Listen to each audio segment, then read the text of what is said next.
Iniciando a coletiva de imprensa com o técnico Renato Gaúcho, a primeira pergunta é do Wesley Ramon, do portal Urubu Interativo. Renato, boa noite. No decorrer da partida, Michael foi um dos jogadores que mais tentava alguma jogada perigosa pela ponta. No segundo tempo, você optou por tirá-lo para colocar Vitinho. O que você pretendia com a entrada do camisa 11? Ele conseguiu atender suas expectativas? Não, o Michel saiu porque 10 minutos antes de ele ter saído, ele já havia pedido para sair, eu conversei com ele falou que estava muito cansado, e no momento que eu conversei isso com ele, eu falei, eu vou te deixar mais um pouco, e nesse mais um pouco, o lateral Marcinho do Atlético Paranaense foi 2 vezes embora e ele não conseguiu acompanhar, então estava na hora de tirá-lo pelo cansaço. É um jogador que jogou praticamente todos os jogos comigo, um jogador que se entrega muito, um jogador que se desgasta muito. E é um jogador como os demais jogadores, ele está a cada 3 dias tendo uma decisão. Então chega uma hora que eu falo, os jogadores são seres humanos também. Então ele saiu porque ele pediu, porque ele já estava cansado, e inclusive deixei ele mais 10 minutos no jogo. Pergunta do Gabriel Reis, do canal Paparazzo Rubro Negro. Boa noite, Renato. O lance do pênalti hoje foi muito parecido com o não marcado contra o Cuiabá, em cima do Vitinho. Isso só prova ainda mais que não há critério com relação ao VAR? Eu não gosto de falar de arbitragem. A única coisa que eu critico é o VAR. Eu acho que hoje, em primeiro lugar, foi pênalti domingo, como foi pênalti hoje. Eu já falei, se isso acontece na minha área, tem que dar pênalti também para o adversário. Isso é uma regra, então não pode cada jogo ser uma regra. Lá no Maracanã não foi e aqui foi. O lance foi parecido. Então é por isso que eu falo que o VAR apita o jogo. O VAR tem que fazer o que aconteceu hoje. Chama o árbitro e deixa o árbitro tomar decisão. O árbitro é o que manda no jogo. O VAR não pode mandar no jogo. Seguir o protocolo. O cara do VAR pode ter uma opinião, o árbitro do jogo pode ter outra opinião. Então, quem tem que tomar a decisão é o árbitro do jogo. Se ele vai dar pênalti ou não, é outra história. O VAR tem que chamar o árbitro. O lance duvidoso ele chama. Ele não tem que decidir e falar para o árbitro, não foi pênalti. Ele não é ele que tem que decidir. Quem tem que decidir é o árbitro do jogo. Então, o VAR fez o trabalho dele hoje. Chamou o árbitro foi lá, o Luiz Flávio foi lá e decidiu que foi pênalti. E, aliás, foi pênalti legítimo. Como foi pênalti domingo também no Maracanã. Eu estava, inclusive, falando com o Nicão agora, depois do jogo, ele falou, aquele pênalti contra o Cuiabá foi legítimo, e hoje ele deu e domingo não deu. Eu falei, pois é, Nicão, domingo foi pênalti e hoje foi pênalti de novo. Agora, o que não pode é cada jogo, né, ter uma regra. Aí fica difícil.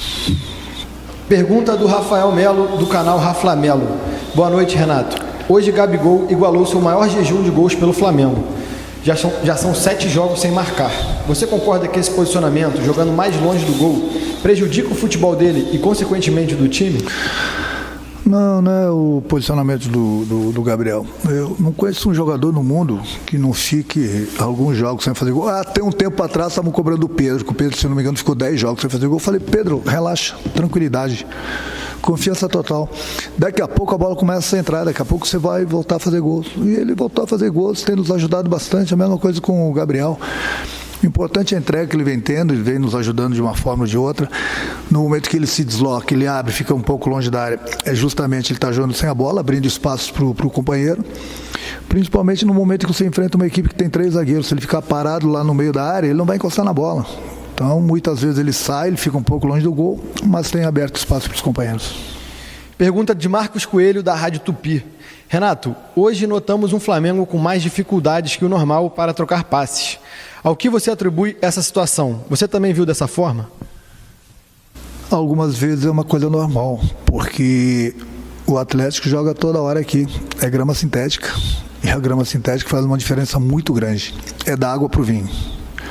Então, uma coisa é você estar acostumado com a grama natural. Outra coisa é você enfrentar um adversário que, se está jogando pela primeira vez, depois de um bom tempo, como o Flamengo na grama sintética, as dificuldades é para ambos os lados.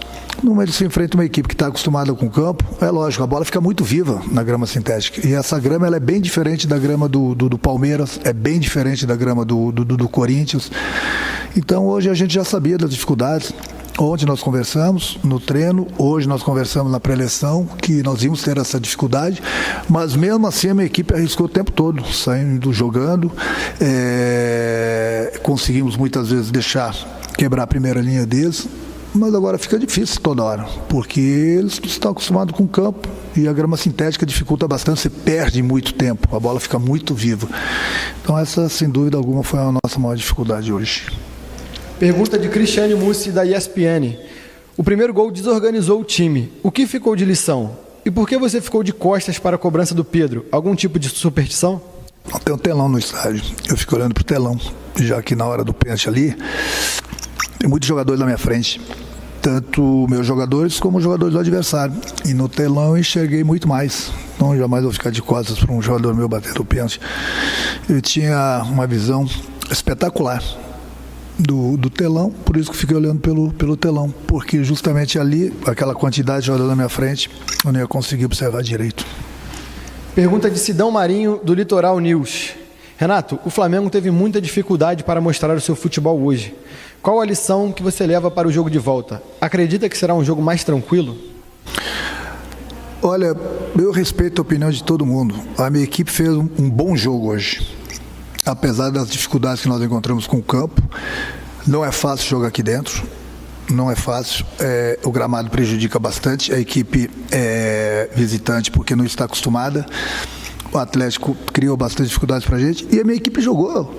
Se você for ver aí as oportunidades de gols que a minha equipe criou, é muito mais do que a do Atlético. Então, eu volto a repetir, eu respeito a opinião de todo mundo, mas na minha opinião, já falei pro meu grupo, eles fizeram um bom jogo, nós competimos, não é nada fácil jogar aqui dentro e jogar nesse campo. Então eu tenho que parabenizar a minha equipe, porque nós temos vivíssimos aqui, nós temos mais 90 minutos agora no Maracanã, na nossa casa, com a nossa torcida. Temos mais 90 minutos, é uma partida de 180, os primeiros 90 nós jogamos na casa do adversário, com essa dificuldade no campo sintético. Agora eles vão nos visitar no Maracanã. Não é nada fácil também lá não. É mais um jogo difícil. Mas lá a gente vai ter a nossa torcida. Última pergunta da coletiva de imprensa é do Gustavo Henrique, da rádio Onda Mix. Renato, com tão poucas finalizações e falta de criatividade, está provado que o Arrascaeta é insubstituível? O Arrascaeta é um jogador acima da média. Bruno Henrique também. São jogadores que estão acostumados, estão entrosados com os demais companheiros. A gente tem improvisado, entre aspas, digamos assim, um jogador ali no lugar do Arrascaeta, que as qualidades são diferentes. Então é uma coisa normal. No momento que você perde o Arrascaeta, é um jogador muito inteligente, um jogador que constrói bastante pra gente, dificulta bastante pro adversário. Não que o André não esteja jogando bem, mas ele está jogando fora de posição. Muitas vezes eu coloquei, como hoje, o Everton ali por dentro também. O próprio Vitinho, já coloquei algumas vezes aí, mas o Arrascaeta é o Arrascaeta. Então é difícil você encontrar um outro jogador que nem ele, com as características, que conhece bem a posição. Mas todos os jogadores que tenho colocado aí, o Vitinho, o Everton, o próprio André, eles vêm nos ajudando de uma forma ou de outra. E daqui a pouco a gente tem uma Arrascaeta de volta também. Fim da